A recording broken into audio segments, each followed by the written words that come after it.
हाँ तो बच्चों, कैसे हैं आप सब। जैसा कि आप सभी को पता है, आज की जो वीडियो है वो एकदम न्यू चैप्टर पर है। क्लास 9th का चैप्टर नंबर 10, जिसका नेम आप जानते हैं, हेरोन्स फॉर्मूला या हेरोन का सूत्र। ठीक है, तो इस पर आज अपन वीडियो स्टार्ट करने वाले हैं और उसका एक फर्स्ट क्वेश्चन यहाँ लिखा हुआ है। तो इसको करने से पहले बच्चों अपन क्या करते हैं, थोड़ा बहुत इसका इंट्रोडक्शन लेते हैं कि यार ये हेरोन्स फॉर्मूला होता क्या है। तो बच्चों देखिए, समझना हेरोन्स फॉर्मूले के बारे में। जैसे कि आप बचपन की क्लासों में पढ़ के आए हो, मतलब जो जूनियर क्लासेस थी आपकी, आप पढ़ के आए हो बच्चों की, जो कोई ट्राइंगल होता है ना, जैसे कि मान लो ये आपके पास एक ट्राइंगल है। ठीक है, अब इसमें यहाँ पर बच्चों आपके पास 90 बनी हुई लाइन आ गई, ये लो। तो आपको पता है कि इसको आप नाम बेस दे देते थे और इसको आप नाम हाइट दे देते, और आप इसका एरिया निकाल लेते थे, मतलब इसका क्षेत्रफल। और वो क्या होता था बच्चों, 1/2 into base into height. Hindi में इसको बोलते हैं आधार और इसको बोलते हैं ऊंचाई। तो यहाँ पर आप लिखते थे आधार इंटू ऊंचाई। इसकी मदद से आप क्या निकालते थे, एरिया, मतलब क्षेत्रफल आप निकालते थे। कब, जब आपको 90 डिग्री बना हुआ आ जाता था। लेकिन बच्चों अब क्या होता है कि बाई चांस आपके 90 डिग्री आपको नहीं दिखेगा, जैसे कि 90 डिग्री आपको नहीं दिखे, आपको जैसे कि 90 ना देके क्या दे दे, जैसे कि आपको इन सभी साइड की लेंथ दे दे। जैसे कि मान लो ये 5 दे दिया, ये 4 दे दिया और ये 3 दे दिया। अब आपको 90 तो दे नहीं रखा, लेकिन साइड्स दे रखी, आपको इनकी भुजाएं दे रखी है। तो इस कंडीशन में फिर अब कैसे आप एरिया निकालोगे। तो इस कंडीशन में बच्चों एरिया निकालने के लिए, जब आपको साइड दे देना, तो इस कंडीशन में एरिया निकालने के लिए, क्षेत्रफल निकालने के लिए आप यूज करोगे बच्चों इसको, हेरोन्स फॉर्मूले को। हेरोन्स फॉर्मूले का काम ही क्या है, जब आपको साइड पता हो ना, तो आप एरिया आराम से निकाल सकते हैं। अब समझते हैं, देखो एरिया कैसे आपके यहाँ निकलेगा बच्चों। तो सीधी सी बात है, ध्यान रखना बच्चों, पहले तो आप एरिया का फॉर्मूला समझो कि एरिया का फॉर्मूला क्या होता है। तो एरिया निकालने का फॉर्मूला होता है रूट एस, एस माइनस ए, एस माइनस बी और एस माइनस सी, ये फॉर्मूला होता है। ठीक है, अब यहां पर आप होगे सर ये एस ए बी सी क्या है। तो बच्चों सबसे पहले बात करते हैं ए बी और सी की। तो ए बी सी क्या है, इसको समझते हैं। तो बच्चों ये जो ट्राइंगल है ना, इसकी जो 3 साइड होती है, 3 भुजाएं, इनको ही एबीसी कहा जाता है। जैसे कि मान लो इसको मैंने ए बोल दिया, तो इसको मैं बी बोल दूंगा और इसको मैं क्या बोल दूंगा, सी। आपका मन हो जो ले लो, आप चाहो तो इसको ए लो, आप चाहो तो इसको ए लो, किसी को भी कुछ भी ले सकते हो। लेकिन तीनों साइड में से एक को ए माना जाता है, दूसरी को बी माना जाता है और तीसरी को सी माना जाता है। तो एबीसी आपका क्लियर हो चुका होगा। अब एबीसी क्लियर हो गया तो बस अब एक चीज बच रही है जो सब में आ रही है, ये एस। अब एस क्या है, एस फॉर सर थोड़ी ना है, एस फॉर है क्या, तो एस फॉर यहां पर बच्चों है सेमी पेरीमीटर। क्या है, सेमी पेरीमीटर, जिसे हिंदी में आप कहोगे बच्चों अर्ध परिमाप। क्या कहोगे, अर्ध परिमाप। तो बच्चों देखो, सबसे पहले बात करें पेरीमीटर की, यानी पेरीमीटर जिसे हिंदी में बोलते हैं अपन परिमाप, ये क्या होता है, इसका मतलब क्या होता है। तो इसका मतलब सीधा सा है बच्चों, सम ऑफ ऑल साइड्स, सभी भुजाओं का योग, सभी भुजाओं का योग। अब इसका मतलब है बच्चों, अगर आपके पास 4 लाइन रहेगी तो चारों को प्लस कर लो, 5 रहेगी तो पांचों को प्लस कर लो। जैसे प्लस करोगे तो क्या मिल जाता है आपको, पेरीमीटर मिल जाता है। जैसे कि इसकी बात करें तो इसमें पेरीमीटर कैसे निकलेगा बच्चों। तो इसमें पेरीमीटर निकालने के लिए अगर आपसे कहे इसका पेरीमीटर बताओ, तो कुछ भी नहीं, तीनों साइड को प्लस कर दो। तो 5 + 4 + 3, तो आपके पास जो रिजल्ट आएगा बच्चों प्लस करने पर वो आएगा 12। तो ये इसका पेरीमीटर हो गया, परिमाप हो गया। अगर मान लो 4 लाइन वाला आपको कोई शक्ल दे देता, जैसे कि ये दे दे यहाँ 1 2 3 4, आप कहेंगे इसका पेरीमीटर निकालो। तो पेरीमीटर निकालने के लिए इसको इसको इसको इसको आपको प्लस करना है। जैसे प्लस करोगे तो 10 आ जाएगा, और 10 आते ही आपका पेरीमीटर निकल जाएगा। तो आपको पेरीमीटर का मतलब समझ में आ गया कि जो भी साइड्स दे रखी है, जो भी भुजाएं दे रखी है, उनका प्लस कर डालो, मतलब सम कर डालो या योग कर डालो, तो आपको क्या मिल जाएगा, सिर्फ पेरीमीटर। अब पेरीमीटर आपको मिल गया ना, तो अब यहां पर बात करते हैं सेमी की। सेमी को हिंदी में बोलते हैं अर्ध। अर्ध का मतलब होता क्या है बच्चों, आधे से। किससे होता है, आधे से, मतलब हाफ से होता है बच्चों यहाँ पर, इसका मतलब। ठीक है, सेमी का मतलब, अब ये सेमी का मतलब हाफ होता है। तो हाफ करने के लिए क्या किया जाता है, तो हाफ करने के लिए बच्चों, जैसे कि आपसे पूछता हूं मैं, यार ये 4 है, तो 4 का हाफ क्या होगा, आप कहोगे सर 4 का हाफ 2 होता है। मैं कहूं आपसे 8 का हाफ बताओ, तो आप कहोगे 8 का हाफ 4 होता है सर। मैं आपसे कहूं 10 का हाफ बताऊं, तो 10 का हाफ क्या होगा, आप कहोगे सर 5 होता है। लेकिन ये आ कैसे रहा है, तो बच्चों आपको पता होगा, जब भी हाफ करने के लिए बोला जाता है तो 2 से कट कर दिया जाता है ना। तो 2 से 4 कट जाएगा 2 बार, तो 2 आ जाएगा। इसी बच्चों इसको 2 से कट करेंगे तो 4 आएगा, जिससे यहाँ पर आप देख सकते हैं। इसी इसको 2 से कट करेंगे तो कितना आएगा, 5 आएगा, तो आप वहां देख सकते हैं। तो सेमी का मतलब होता है हाफ, आधा। और आधा करने के लिए क्या करते हैं, 2 से डिवाइड। तो इसका मतलब ये है कि आपने इन तीनों को प्लस किया, तो यहाँ पर बस 2 से डिवाइड कर दो, तो यहाँ पर 2 से डिवाइड कर दो। 2 से डिवाइड करेंगे तो क्या आ जाएगा, 6। ये सेमी पेरीमीटर होता है। तो सेमी पेरीमीटर के लिए अगर मैं शॉर्ट फॉर्म में एक फॉर्मूला बनाना चाहूं तो फॉर्मूला क्या बनेगा बच्चों, एस का। तो एस का एक फॉर्मूला बनता है आपके पास, पहली साइड को आपने नाम दिया ए, दूसरी को नाम दिया बी और तीसरी को नाम दिया सी। तो पहले तो इनको प्लस कर लो, फिर इसका आधा करने के लिए क्या करो, 2 से डिवाइड कर दो, जिससे आपके एस वाला फॉर्मूला भी आ जाता है और एरिया का फॉर्मूला ये। तो बच्चों अब इस फॉर्मूले को इस क्वेश्चन पे लगाते हैं और इसको सॉल्व करते हैं। देखो कैसे हीरोज फॉर्मूले को अपन इस्तेमाल करते हैं। तो लेते हैं बच्चों फर्स्ट क्वेश्चन को। तो बच्चों अब समझते हैं अब अपने पहले क्वेश्चन को। पहले क्वेश्चन में देखो क्या दे रखा है आपको, एक ट्रैफिक सिग्नल बोर्ड दे रखा है, यातायात संकेत बोर्ड। अब बच्चों इस पर एक मैसेज लिखा हुआ है। अब वो मैसेज क्या है देख सकते हो आप, स्कूल अहिट, मतलब आगे स्कूल है, ये आपके पास यहाँ लिखा हुआ है। अब ये जो सिग्नल बोर्ड है ना वो किस शक्ल में आप देख सकते हैं, इक्विलैटरल ट्रायंगल की शक्ल में, मतलब समबाहु त्रिभुज। अब आपको पता होगा इक्विलैटरल ट्रायंगल क्या होता है, जिसकी सभी साइड, सभी भुजाएं क्या होती है, बराबर होती है, उसको बोला जाता है इक्विलैटरल ट्रायंगल। ये दे दिया और आपसे कहा है कि एरिया निकालिए। अब एरिया निकालने के लिए मतलब क्षेत्रफल निकालने के लिए दो कंडीशन आपके पास है। क्या है, दो कंडीशन। पहली कंडीशन तो दे रखी है, अगर साइड ए है तो इस कंडीशन में एरिया क्या बनेगा, और इसका पेरीमीटर दे रखा है बच्चों आपको। अगर पेरीमीटर 180 है, पेरीमीटर 180 है तो इस कंडीशन में एरिया क्या बनेगा, और ये बच्चों दे रखा है सेंटीमीटर में। ठीक है, तो आपको दोनों कंडीशन में यहाँ एरिया निकालना है। तो अपन बच्चों सबसे पहले पहली कंडीशन लगाते हैं, पहली कंडीशन लगाते हैं और पहली कंडीशन के हिसाब से उसने कहा है कि साइड क्या लेना है आपको, ए। तो बच्चों ये मैंने इसको ए ले लिया। अब आपको पता है कि ये जो पूरा सिग्नल बोर्ड था ना वो कैसी शक्ल में था, इक्विलैटरल, मतलब समबाहु। तो सभी के सभी साइड आपस में बराबर होंगी। तो ये ए है तो ये भी ए होगा, ये भी ए होगा। तो यहाँ लिख सकते हैं अपन, ये भी ए है और ये भी ए है। ठीक है, ये अपन को यहां से मिल चुका है। अब आपको पता है बच्चों, क्या पता है कि जो ट्राइंगल की 3 साइड होते हैं, भी जस्ट बताया मैंने, एक को ए माना जाता है, एक को बी और एक को सी। तो इसको मैं मान लूंगा ये ए है, इसको मैं मान लूंगा ये बी है और इसको मान लूंगा ये सी है। चलो बच्चों इसका एरिया निकालते हैं। तो एरिया निकालने के लिए बच्चों सबसे पहले आपको यहाँ पता चल चुका है, ए की वैल्यू ए ही है, बी की वैल्यू भी ए है और सी की वैल्यू भी ए है। अब सबसे पहले बच्चों यहाँ पर एस को निकाला जाएगा। अभी जस्ट मैंने फॉर्मूला बताया आपको, क्या करते हैं, तीनों को प्लस करके उसका आधा कर देते हैं। तो बच्चों तीनों को प्लस करेंगे तो a प्लस ए प्लस ए, तो ये आपके पास कुछ ऐसे बनेगा, और अपॉन में 2।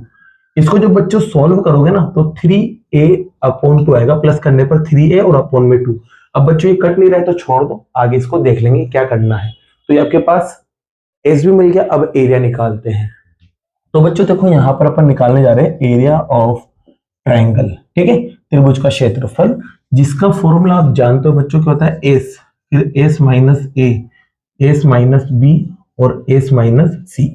ठीक है बच्चों, अब देखो यहाँ पर आप वैल्यू रखो। सबसे पहले एस रखोगे, एस आप देख सकते हो कितना मिला, 3a अपॉन 2। फिर ब्रैकेट के अंदर आएंगे बच्चों एस, वापस से एस आएगा 3a अपॉन 2। ए की वैल्यू ए ही है बच्चों, ठीक है। फिर 3a अपॉन 2, बी की वैल्यू भी a है, फिर s की जगह 3a अपॉन 2, सी की वैल्यू भी a ही है। अब बच्चों देखो यहाँ पर ये अपॉन वाले नंबर आ गए और बीच में साइन माइनस का आ गया। अपॉन वाले नंबर आ जाए, माइनस का साइन या प्लस का साइन आपको पता है एलसीएम लेके सोल्व करना होता है, तो इसका एलसीएम लेके सोल्व करेंगे। तो बच्चों देखो तीनों में एक ही काम लगेगा, तो इसको मैं एक साथ सोल्व कर लेता हूँ, फिर डायरेक्ट इसका सोल्यूशन यहाँ लिखूंगा। तो इसको मैं देखो साइड में सोल्व करके देखता हूँ। 3a अपॉन 2 और साथ में क्या है, माइनस का a। चलो इसका एलसीएम लेते हैं बच्चों। तो एलसीएम कितना आएगा, आप जानते हो जिसके नीचे कुछ नहीं होता, पहले तो 1 लगाएंगे और 1 के साथ कुछ भी नंबर, तो एलसीएम 2 आता है। ठीक है, अब 2 की टेबल में 2 1 टाइम आता है, 1 को ऊपर मल्टीप्लाई करेंगे तो 3a बनेगा। a की टेबल में, 1 की टेबल में जो 2 है वो 2 बार आएगा, 2 को ऊपर इंटू करेंगे तो 2a बनेगा। अब बच्चों 3a में से 2a गया तो क्या बचेगा, a और नीचे 2। तो इसका मतलब ये है कि इसको जब आपने सोल्व किया ना तो क्या मिला, a अपॉन 2। तो यहाँ पर a अपॉन 2 आएगा, यहाँ पर भी a अपॉन 2 और यहाँ पर भी a अपॉन 2। तो चलो लिखते हैं बच्चों इसको यहाँ पर। तो यहाँ 3a अपॉन 2, इसको सोल्व करने पर क्या बनेगा, a अपॉन 2, यहाँ पर भी a अपॉन 2 और यहाँ पर भी a अपॉन 2। अब आपको पता है रूट का मतलब क्या होता है, जो जोड़ा बनता है उसको बाहर निकाल के फेंकते जाते हैं। तो यहाँ देखो जोड़ा बन गया, किस किस का, एक तो इस a का इस a के साथ और यहाँ पर a का a के साथ, तो 2 a के जोड़े बन गए। इसी 2 का 2 के साथ और 2 का 2 के साथ जोड़ा बन गया, तो इसको बाहर निकालेंगे बच्चों। तो यहाँ पर आपके पास कुछ ऐसे बनेगा बच्चों, 2 बार तो a बाहर आएगा और 2 बार ही 2 बाहर आएगा। ये दोनों 2 एक बार आ गया और ये दोनों 2 एक बार, ये दोनों a एक बार, ये दोनों a एक बार। अंदर कौन बचा रह गया, तो आप कहोगे सर √3 बचा रह गया। ठीक है, अब बच्चों यहाँ पर a और a मल्टीप्लाई होगा तो a स्क्वायर और 2 इंटू 2 4 और पीछे क्या चल रहा है, √3। चाहो तो इसको आप बदल के भी लिख सकते हो, अगर बुक से मैच करना चाहो तो √3 को आगे लिख दो, नीचे 4 लिख दो और यहाँ a² लिख दो। ये बच्चों क्या आपका आंसर है। तो पहला पार्ट आपका कंप्लीट होता है बच्चों। चलो अब उसने कहा है कि अगर पेरीमीटर 180 है तो फिर से एरिया निकाल के बताओ, फिर से क्षेत्रफल निकालो। तो बच्चों देखो यहां से मैं पकड़ता हूं पेरीमीटर मतलब परिमाप को, कितना है 180। सेकंड कंडीशन अपन करने जा रहे हैं, ठीक है। अभी जस्ट तो बताया मैंने, पेरीमीटर का मतलब होता है सभी साइड को प्लस कर डालो। तो सभी साइड को प्लस कर डालो बच्चों, इसका मतलब ए को, बी को और सी को प्लस करोगे तो आपके पास पेरीमीटर बन जाएगा, ठीक है। अब देखो यहाँ पर ए की वैल्यू ए है, बी की वैल्यू भी ए है और सी की वैल्यू भी ए है और बराबर में 180, ठीक है। ये कितने ए हो गए, तो आप कहोगे सर ये 3a हो गए, ठीक है। अब यहाँ पर बराबर में 180 चल रहा है, ए को निकालोगे बच्चों तो 180 के अपोन में 3 चला जाएगा और 3 से 180 कट जाता है 6 बार, तो आपके पास बच्चों और 0 0 बार कटेगा तो ए आपको मिलेगा 60 सेंटीमीटर, ठीक है बच्चों। ये आपको ए मिल गया। अब जिसे ए मिला ना तो वापस से ये हीरोन्स फॉर्मूला लगाने की जरूरत नहीं है।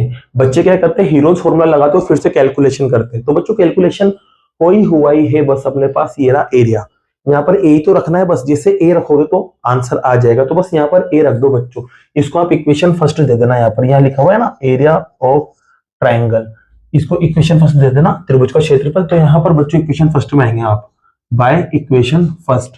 तो इक्वेशन फर्स्ट में आपके पास लिखा हुआ है एरिया ऑफ ट्राइंगल मतलब त्रिभुज का क्षेत्रफल, वो है आपके पास। यहाँ पर देखोगे तो a का स्क्वायर अपॉन 4 और यहाँ पर √3, ठीक है। अब देखना बच्चे इसको सॉल्व करते हैं आगे पर। पहले a की वैल्यू रखेंगे, a कितना है 60।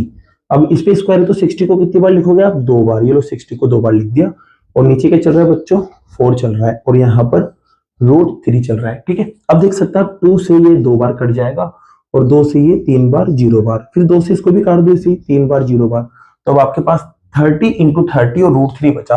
30 को 30 से इंटू करोगे बच्चों तो आपके पास आएगा 900 और यहाँ पर √3 और बच्चों ये आपका क्या है आंसर। बस यूनिट लगा देना क्योंकि यहाँ यूनिट दे रखी थी क्या सेंटीमीटर, तो यहाँ पर भी आ जाएगा सेंटीमीटर और ये स्क्वायर और ये आपका क्या है बच्चों आंसर है। तो इसी के साथ ये अपना फर्स्ट क्वेश्चन क्या होता है कंप्लीट होता है। अब लेते हैं क्वेश्चन नंबर सेकंड को। जैसा कि बच्चों क्वेश्चन नंबर सेकंड आप देख सकते हैं यहाँ पर इसकी मैंने शॉर्ट लैंग्वेज लिखी हुई है, मैं आपको इसको समझा दूंगा इसमें क्या क्या करना है। तो ये किस्सा कि बच्चों आपको पता है एक फ्लाईओवर है, क्या है एक फ्लाईओवर है और फ्लाईओवर का एक जो कॉर्नर होता है बच्चों उसमें एक ट्राइंगल जैसी दीवार बनी हुई होती है। क्या होती है, एक ट्राइंगल जैसी दीवार बनी होती है जिसको आप यहाँ देख सकते हैं, ये ट्राइंगल जैसी एक दीवार बनी हुई है फ्लाईओवर पे, ठीक है। अब उसने क्या कहा है कि जो दीवार है ना उसका आपको लेंथ दे रखा है, जैसे कि पहले वाली साइड का इतना दे रखा है, दूसरी वाली का इतना दे रखा है और तीसरी वाली का आपको इतना दे रखा है, देख सकते हैं आप यहाँ पर, ठीक है। अब आपसे क्या कहा गया है बच्चों, एक कंपनी आती है और इस पर एक एडवर्टाइजमेंट कराती है, मतलब विज्ञापन करवाती है बच्चों। अब वो खुद भी एडवर्टाइजमेंट करा सकती है यहाँ पर। अब गवर्नमेंट क्या करती है, इससे पैसा लेती है एडवर्टाइजमेंट कराने का। अब वो किस हिसाब से लेती है, तो बच्चों वो लेती है 1 मीटर स्क्वायर का 1 साल के लिए 5000 रुपए लेती है।